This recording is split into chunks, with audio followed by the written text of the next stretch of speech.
L'habit ne fait pas le moine. Sous ces airs de femme battante et entreprenante se cachait une terrible réalité. Découvrons ensemble les détails de comment est-ce que cette influenceuse a sombré de la plus pire des manières.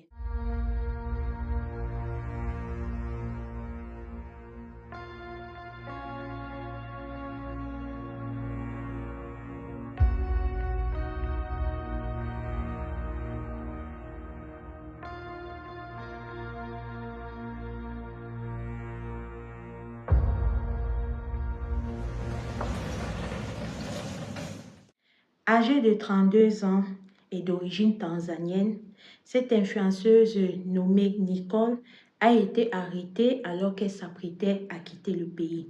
De par ses photos et ses publications, elle fait partie de ce genre de personnes dont on peut lui donner le bon Dieu en confession.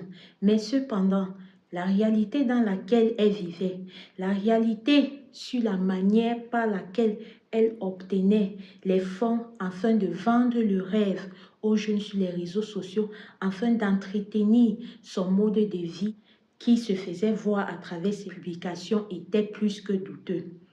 Les faits se déroulent lorsque Nicole, après plusieurs investigations de la police tanzanienne qui s'est déroulée pendant plusieurs années, elle a été finalement arrêtée. Pourquoi est-ce qu'elle a été arrêtée? Parce que la police avait déjà eu à recevoir plusieurs signalements l'en concernant. Plusieurs personnes étaient venues se plaindre que ils ont été escroqués par elle. Plusieurs personnes sont venues se plaindre que ils ont eu à faire des investissements proposés par elle et que du jour au lendemain, ne sachant pas le pourquoi du comment, les entreprises dans lesquelles elle les a amenés à faire des investissements, les business dans lesquels elle les a amenés à faire des investissements se volatisaient. Alors, la goutte d'eau qui a débordé le vase survient quand elle, faisant plusieurs tontines avec ses proches à elle, elle les a escroqués 40 000 euros. Ayant déjà plusieurs signalements à son encontre, comme je vous ai dit plus tôt, la police s'est décidé qu'on va s'élever dans ça. Alors, quand ils ont commencé à mener les investigations, ils ont pu constater à travers ses écoutes téléphoniques, à travers ses comptes de ses réseaux sociaux, que son mode de fonctionnement était très simple. Déjà, elle faisait partie d'un vaste réseau qui comprenait certains Nigériens et d'autres nationalités.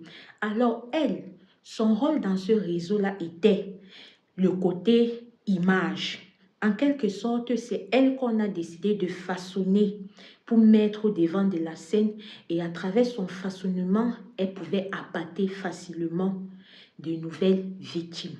Elle pouvait appâter facilement de nouvelles personnes qui, en voyant juste ce qu'elle affichait sur les réseaux sociaux, en voyant juste comment est-ce que sa vie marchait sur les réseaux sociaux, lui faisaient confiance. Le plan était très simple, pas compliqué. C'était que Nicole, déjà à l'origine, il faudrait savoir que elle a subi beaucoup de chirurgie esthétique pour pouvoir devenir celle dont elle est maintenant. Ce qui a été comme une sorte de marque déposée pour elle. À l'origine, elle était comme vous et moi, un peu plus sombre de teint que moi, un peu moins en forme que moi. Mais au jour d'aujourd'hui, vous tous, à travers les vidéos, vous voyez ce qu'elle est devenue.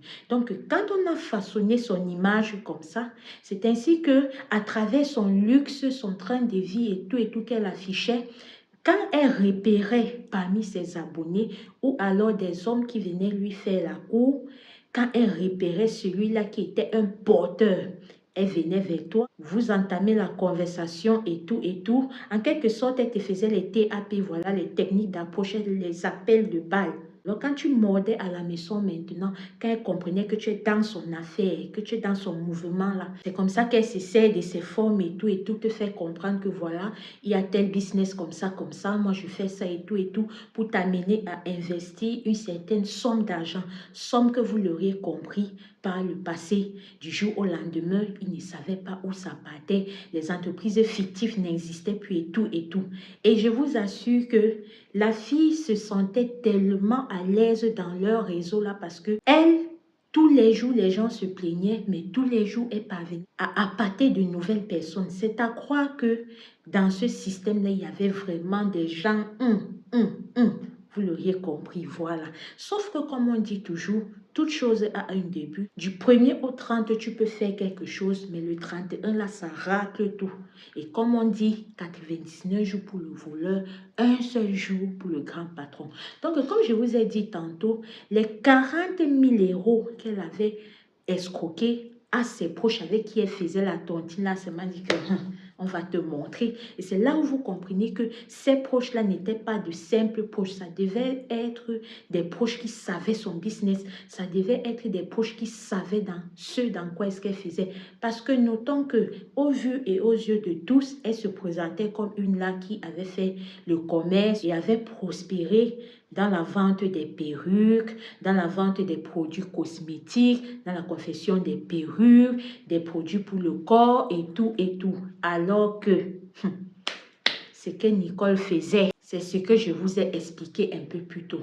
Grande fut la surprise de tout le peuple tanzanien de constater que cette Nicole, la grande entreprenante et tout, faisait plutôt dans la fraude, faisait plutôt dans l'arnaque, ou on va dire un langage courant que tout le monde maîtrise, dans le scan. Notons que cette dernière, elle était tellement suivie. Ah oui, oui, elle était tellement suivie parce que sur sa page Instagram, elle a plus d'1 million d'abonnés. Il dit plus d'1 million d'abonnés. Et à côté de ça, elle faisait un peu de cinéma et tout et tout. Donc, c'était une véritable célébrité tanzanienne qui, du jour au lendemain, pour avoir escroqué les gens avec qui elle gérait les busy, un genre 40 000 €, ils n'ont pas pu supporter. Voilà, ils ont décidé de l'exposer. Parce que pour que la police l'arrête comme ils l'ont arrêté là, ça veut dire que les gens ont donné des preuves vraiment dosées. Vu que certaines personnes se plaignaient déjà depuis, voilà, on n'arrivait pas à mettre la main sur elle. Donc vous comprenez que c'est ce qu'elle a fait à ses proches là qui ont causé sa perte. Vous savez, la famille, quand vous connaissez ce dans quoi vous faites, comme on a l'habitude de dire, il faut aller faire sa saluté un peu loin. Tu ne peux pas être là. C'est toi qui sais que tu n'es pas blanche comme neige. Tu sais bien que les gens avec qui tu perds le temps, voilà, tu échanges et tout et tout. Ils savent ce dans quoi tu fais. Ils ont la politique de leurs moyens pour te faire qu'on puisse t'arrêter dans ce dans quoi tu fais. Mais c'est encore eux que toi-même tu pas escroqué. C'est là où vous comprenez que certaines personnes, non, ils ont la beauté, mais ils n'ont pas ça.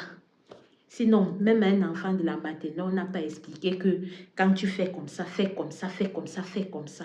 En même temps, c'était le jour de son exposition. C'était le jour où le Seigneur avait décidé que tu vas arrêter de frustrer les enfants des gens. Parce que regardez ces photos. Regardez un peu le genre de vidéos qu'elle faisait. Tu vas tomber sur une de ces vidéos. Toi qui es comme moi, si que tu travailles dur pour avoir ton larme, tu travailles dur pour avoir ton pain quotidien. Quand tu tombes sur le genre-ci là, mais tu te dis que le Seigneur t'a oublié. Tu te dis que Dieu là seulement, il pense à certains et il laisse d'autres. Alors que Dieu pense à nous tous. Il ne nous a pas oubliés. C'est sauf que certaines personnes ont le cœur pour faire certaines choses que vous et moi, nous n'avons pas le cœur. Et c'est à cause de ce cœur-là maintenant, pour ne pas partir seule, elles viennent encore comme ça nous frustrer. Maintenant, si tu n'es pas fort dans la frustration, là, toi-même, tu vas aller essayer de chercher comment tu vas faire. C'est comme ça que tu mets ta main où il ne faut pas. Et c'est comme ça qu'on reste peut-être, on entend seulement les Donc la famille, je vous implore, je vous le supplie, partagez cette vidéo au maximum à tous les jeunes de votre entourage. Elles sont plusieurs là, sur nos réseaux sociaux. Elles vont vous montrer qu'elles vendent des mèches, elles ont des magasins d'habits, elles ont des salons de coiffure et tout et tout. Alors que c'est pas elles que les gens passent pour blanchir un peu les choses, un genre, un genre. Elles vont vous frustrer. Qu'elles travaillent plus que qui? Elles vendent les mèches là plus que qui? Business même des mèches qui est déjà démodé depuis 1900, whatever, whatever. Depuis le temps là, beaucoup là, c'est vulgaire. C'est dans ça que les gens parviennent à faire les milliards pour mener un certain style de vie. C'est-à-dire que non, vous et moi, nous sommes très clairs que quand certaines personnes mènent une vie un genre, en prenant certains bêtes business pour excuse pour mettre devant, ils ne sont pas bêtes. Nous tous, nous savons et on attend seulement le jour que ça va aussi faire pouf. Donc là, je vous rappelle, c'était l'histoire de cette influenceuse tanzanienne qui, à l'époque des faits, avait 32 ans et qui menait une certaine vie de star et d'entrepreneur sur les réseaux sociaux alors que ce qu'elle faisait pour avoir son argent. Elle est attrapée pour ça. Alors, si tu es nouveau sur cette chaîne, je parle d'histoires vraies et mystiques. Tu peux aller retrouver toutes mes histoires vraies et mystiques sur ma playlist Alicia Lotus raconte. Mais je parle aussi des true crime africains. Un peu comme ce que vous pourriez trouver sur ma playlist de true crime africain. À côté de ça, c'est ce que je suis peut-être dans mes marches sur les réseaux sociaux. J'écoute des astuces de grand-mère, voilà, que moi-même personnellement j'ai déjà eu à essayer ou bien qu'un proche à moi a déjà essayé, je viens partager ça avec vous ici, membres de ma communauté, parce que ici là on s'entraide vraiment. Si vous aussi vous avez des astuces, si vous aussi vous avez une histoire vraie et ou mystique à nous conter, je vous invite à nous écrire sur notre numéro WhatsApp qui s'affiche sur l'écran. Mais si vous avez aussi, voilà, une histoire de true crime africain à nous proposer, vous pouvez également nous écrire. C'est ouvert à tout le monde. Généralement, je ne passe pas 24 heures sans répondre. Voilà, si je suis trop occupée, mais je fais l'effort de répondre à tout le monde. Pour tous ceux qui m'ont confié vos histoires, s'il vous plaît, ne vous fâchez pas. Je les publie par ordre d'arrivée. Et vu que j'en ai plein dans mon répertoire, voilà, soyez juste patients parce que, comme je le dis toujours, vos histoires sont très intéressantes de par la sensibilisation qu'il y a derrière. Vraiment, je vous remercie de prendre ce courage-là, de partager tout cela avec nous. Et comme je le dis toujours, quand on publie une vidéo, ne serait-ce que pour la personne qui a pris son courage de partager sa vidéo avec nous, vous pouvez laisser un like, vous pouvez commenter et ou partager. Ça ne mange pas de pain.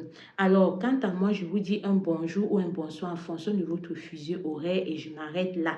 Mais je ne m'arrêterai pas sans vous demander d'être prudent, de prier sans cesse parce que le dehors est miné. Au revoir la famille et à très bientôt pour une nouvelle vidéo ici sur ma chaîne Alicia Lotus.